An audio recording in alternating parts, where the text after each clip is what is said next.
ఒక సాలిడ్ ఇల్లు solid concrete తోనే కడతారు. కానీ ఒక సాలిడ్ కాంక్రీట్ తయారు చేసే రెసిపీ ఏమిటి? టీమ్స్, మీ సమయం మొదలయ్యింది ఇప్పుడే.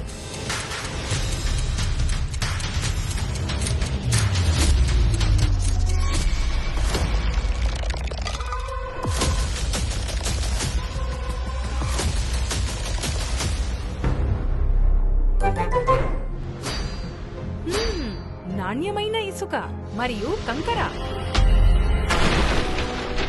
అరే, నార్మల్ ఇసుక, కంకర.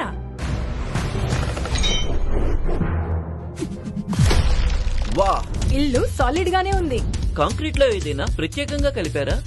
సాలిడ్ కాంక్రీట్ కావాలంటే బాంగడ్ మ్యాగ్నా చాలు. బాంగడ్ మ్యాగ్నాలోని అడ్వాన్స్డ్ సిఎస్హెచ్ ఫార్ములా వల్ల కాంక్రీట్ సాలిడ్ గా అవుతుంది. బాంగడ్ సిమెంట్ సాలిడ్ ఇల్లంటే బాంగడ్.